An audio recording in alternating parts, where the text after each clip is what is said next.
Absolutely. And so I guess now, chronicling now the next chapter in your life and the next journey, as an artist, and what exactly is the Courageous Vulnerability Tour, and how's that been going?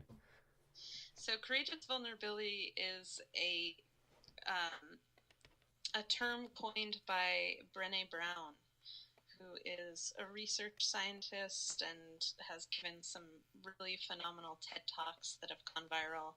And a lot of her work and research is on the topic of vulnerability and how that translates into power. Mm, The ability to be vulnerable and to open and up and show your deepest self to others. right. So I'm a fan of her work.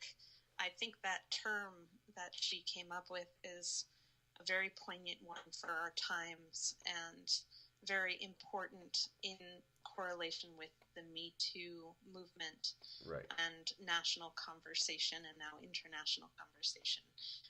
So, I created so parallel to the Café de la Culture project, Hmm. I have been doing work in gender studies and women's and girls' empowerment for about 10 years.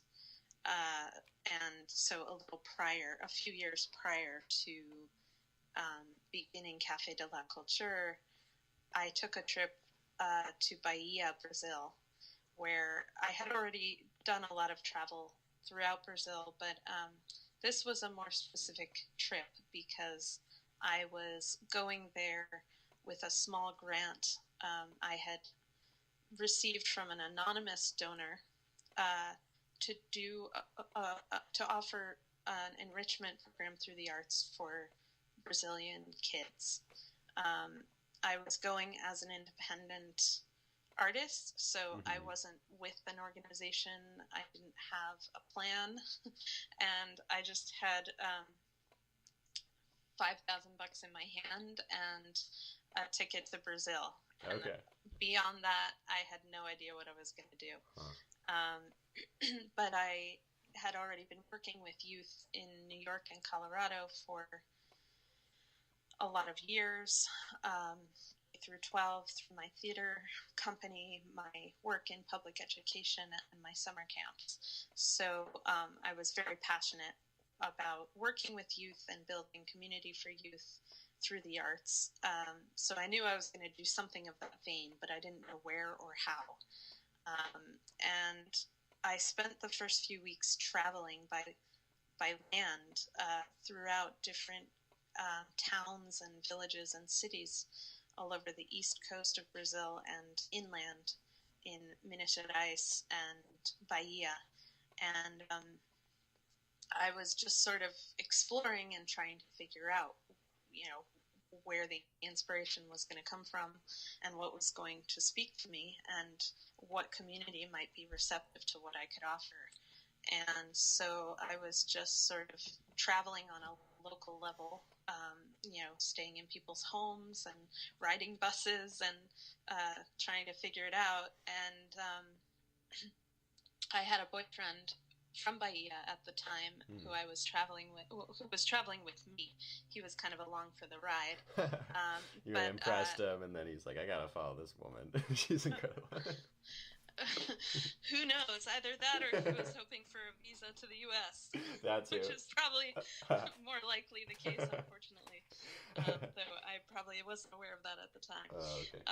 But at any rate, he was certainly curious Yeah. as to what I was up to, Sure.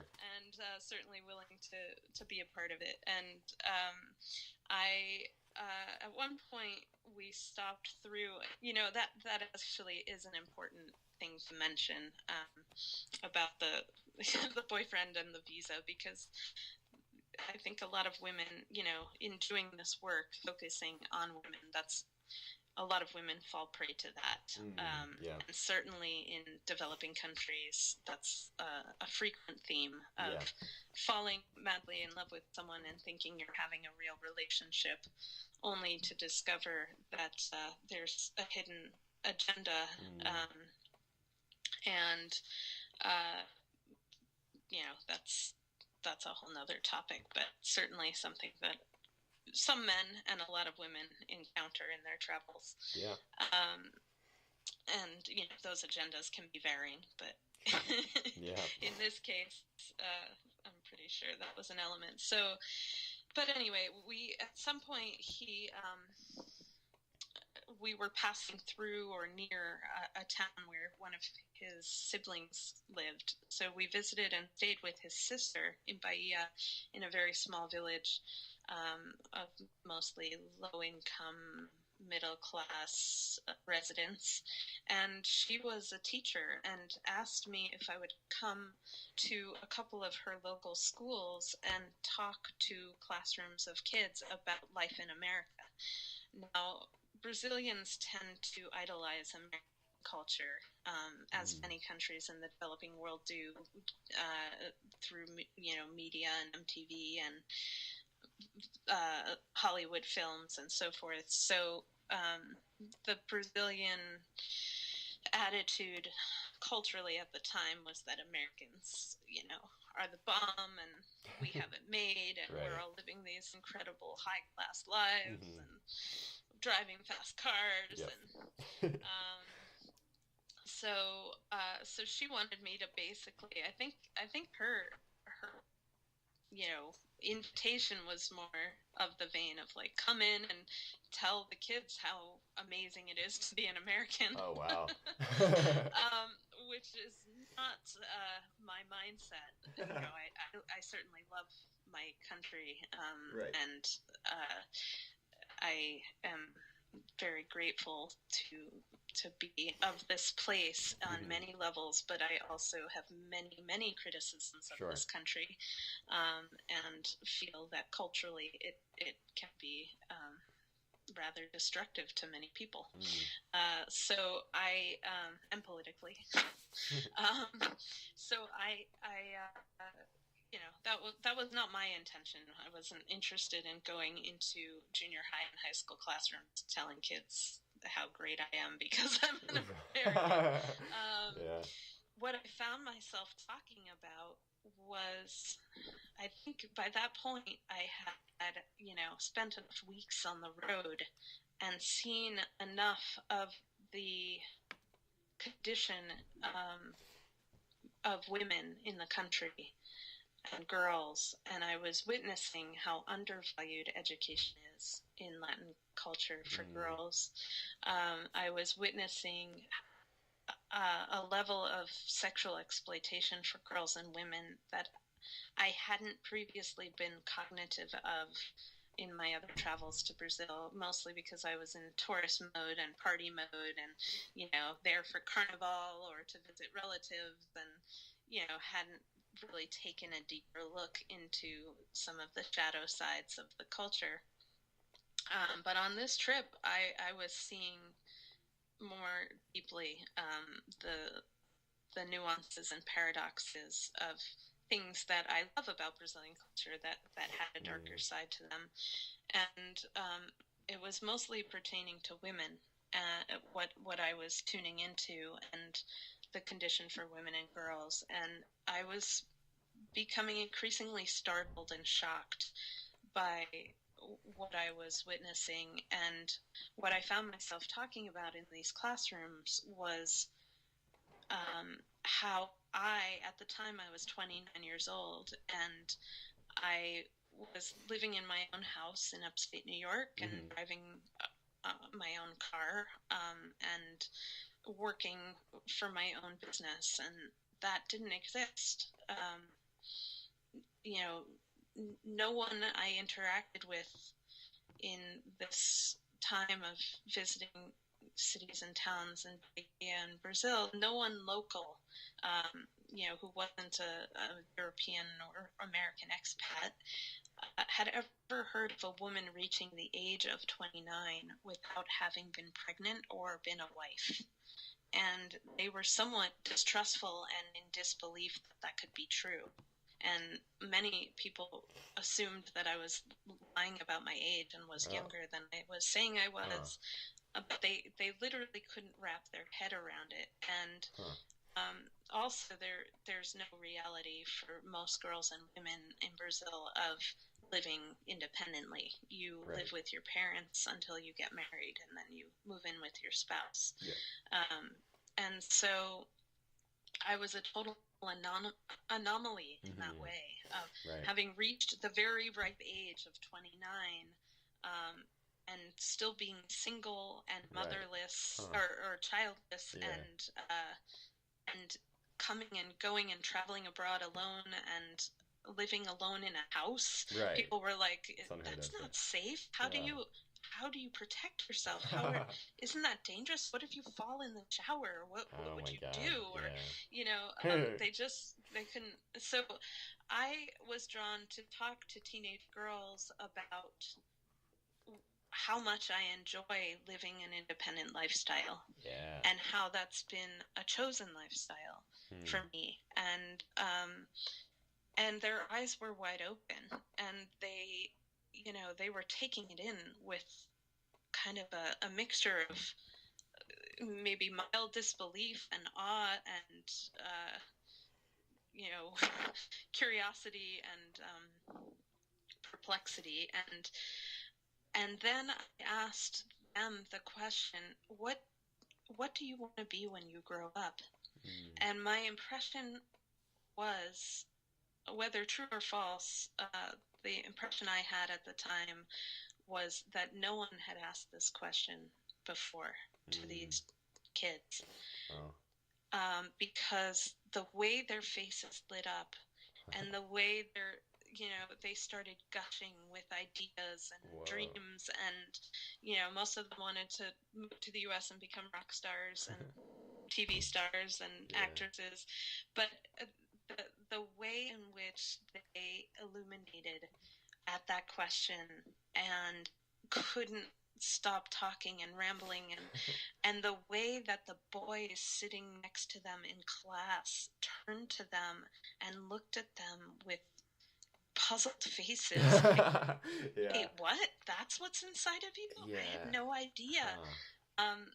Led me to believe that this was not a question frequently asked to girls in these communities. And that was a bit heartbreaking to me, because while no one should know exactly what they're going to be when they grow up necessarily, having dreams about your future and passions, and the idea that you can self-create your path, and become someone you want to be.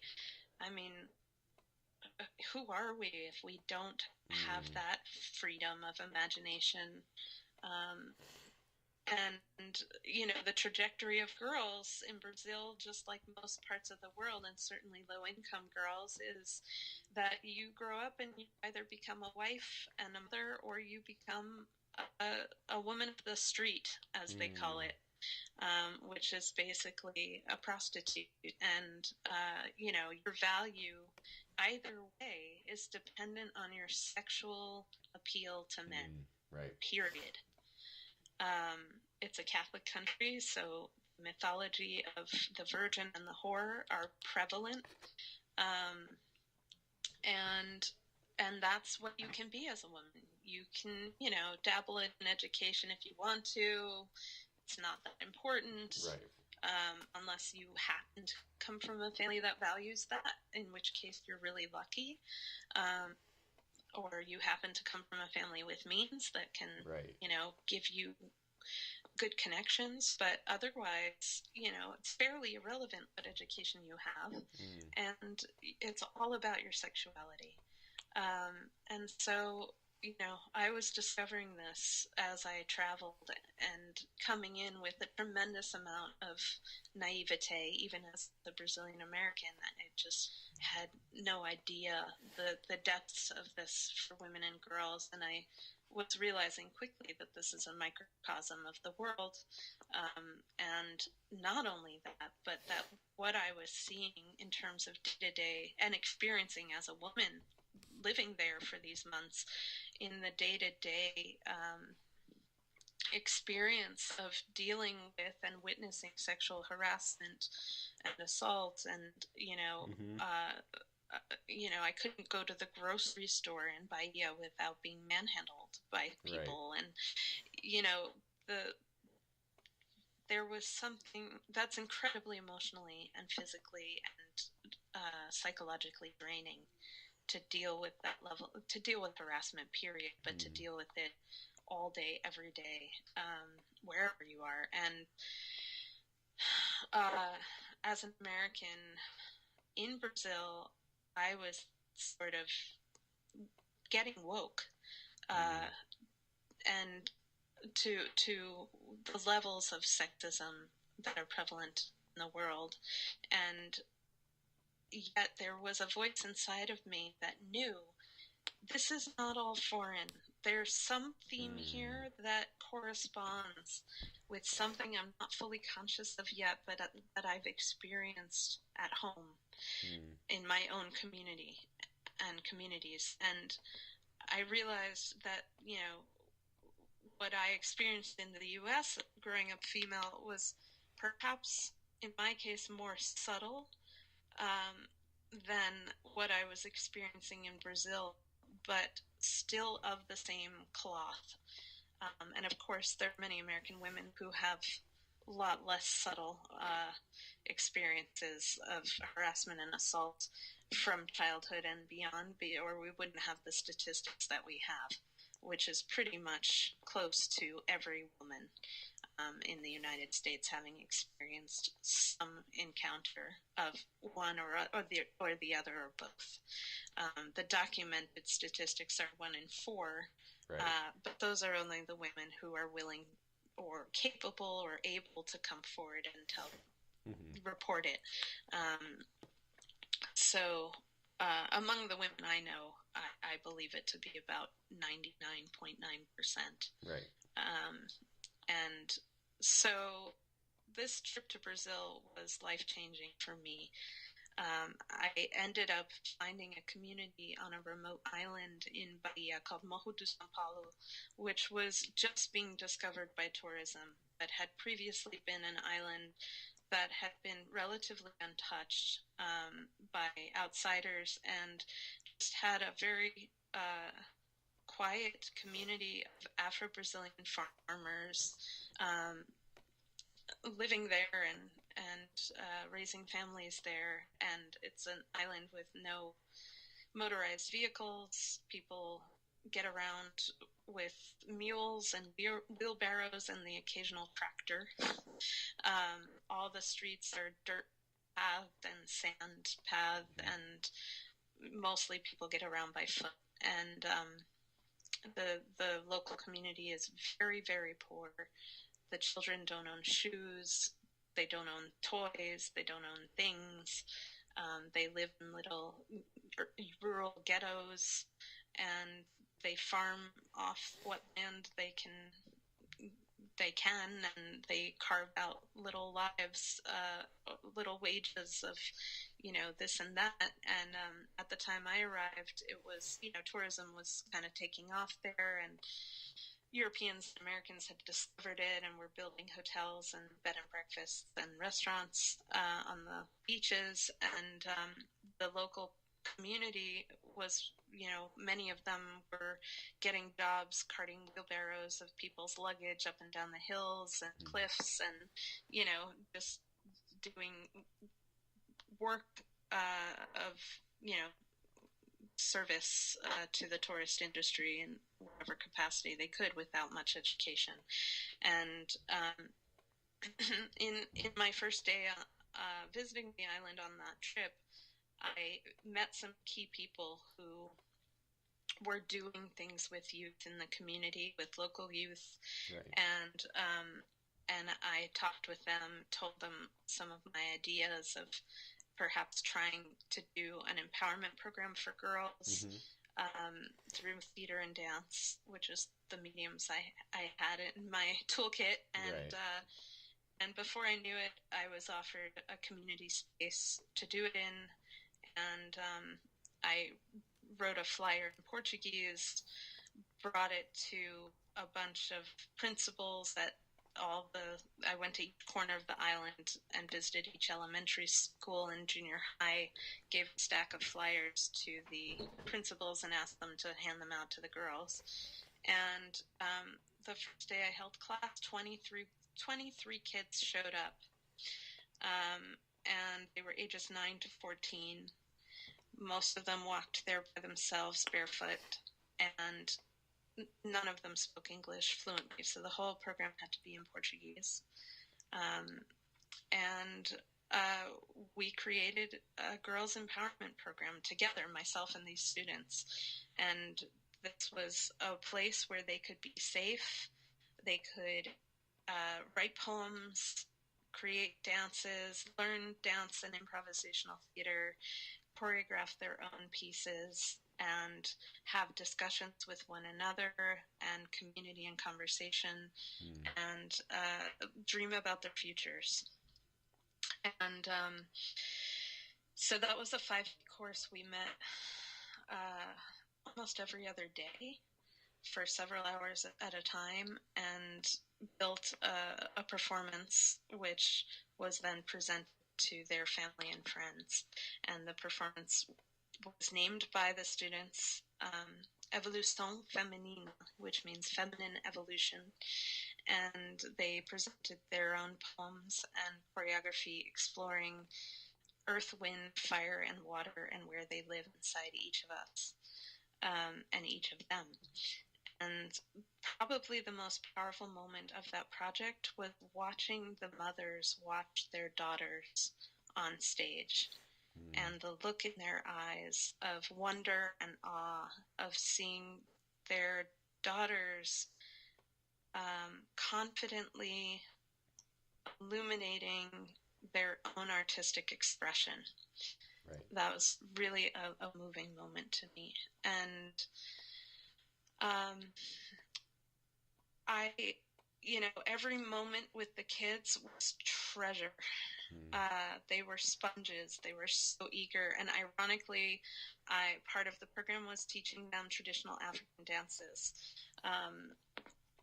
which, was, to me, ridiculously ironic because I was a white American, right, coming into Afro-Brazil to teach Afro-Brazilian kids traditional West African dance. Pretty funny, but to them, they didn't see the irony at all. They were hungry and eager awesome. and delighted Beautiful. to learn and excited to learn new traditions of dance and connect with that, that part of culture. And that wasn't the only dance form that we did. We did a blend of modern and hip hop and salsa and samba, but my background was heavily in West African dance, so I wanted to share that as well. And I lived with the question after doing that program, did I help or did I hurt?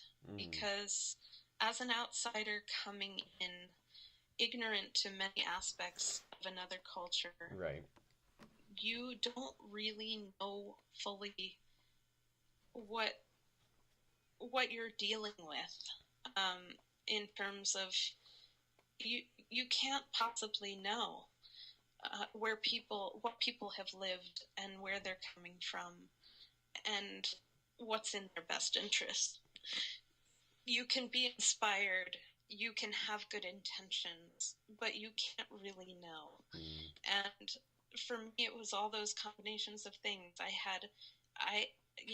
was led by a feeling of wanting to give these kids a glimpse of other possibilities of how they could become women in the world and another lens to look through. Right. But I had no way. I honestly tried to find a way that the community and program could continue after I left, but I wasn't able to secure that in the time that I was there. And so I had no way to keep a sense of continuity with them. They had very little access to internet, and there was no one I could find in the community community who was willing to step up and continue the program and, on a regular basis. So when I left, that experience left with me. And, you know, I was sort of on my way back to the U.S. to go back to my life. And there were some people congratulating me, and the parents were very grateful for the experience for their kids, and some of the community members who understood girls' empowerment. At that time in Brazil, there was no term. Nobody had heard of girls' empowerment. So I was met with a lot of suspicion.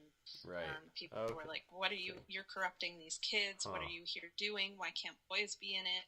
Why is it only girls? You know, you Americans, you're crazy. You think you can come in and corrupt people with your culture. You know, there was a lot of that too. And, you know, I took all of that in and self-examined and wondered, you know, am I helping or hurting? Is this a good thing to be doing? I hope so. It feels like it is. There's deep connection here with these kids, but then I'm leaving and they're staying, and there isn't anyone else offering this to them. And then what? So for 10 years, that question lived inside of me. When I got home, I was actually really traumatized by the day-to-day experience I had lived through in Bahia.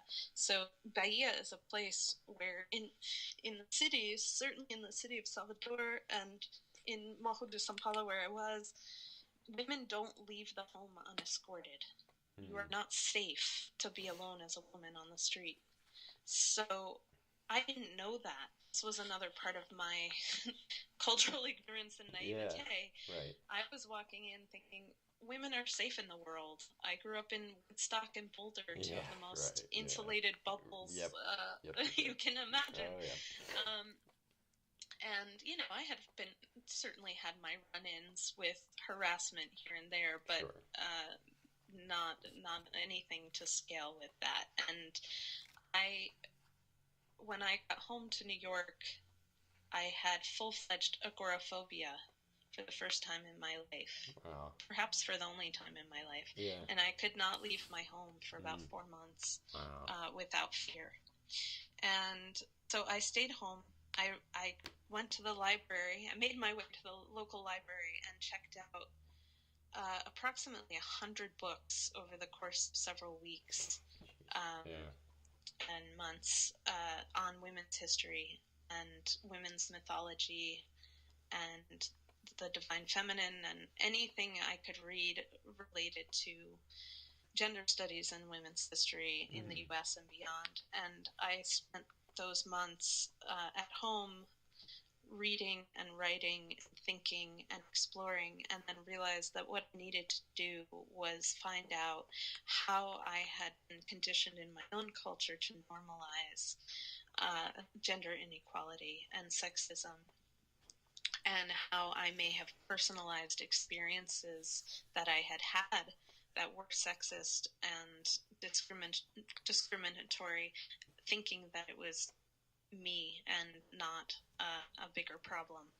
And what I decided was that it would be valuable to hear from the youth of my own hometown and community and explore with them to understand what I may have, how I had been conditioned and developed, but also what was happening for the current upcoming generation. So I rounded up as the next production from my youth theater a group of high school girls at the local public school, and told their parents that I wanted to do an exploration of what it is to grow up female in America today. And we embarked on a creative writing course where I had them do a crash course in women's history of the United States. We looked at current events. We looked at media portrayals of women. We had guest speakers come in, and we journaled. And so they wrote and wrote and wrote, and they thought and they discussed, and that became the show, their journal entries. became the piece, which was called On the Subject of Girls. Okay. And so, to skip ahead, that culminated into performances and was a very taboo-breaking piece. And after doing that production, I wondered what would it be like to do that with women of my own adult generation, cross-culturally. And that's when I created the Alchemy of Imperfection, which is the show that I'm now touring. And it's a look at it's a look at intersectional feminism and female experiences that defy cultural boundaries and generational boundaries.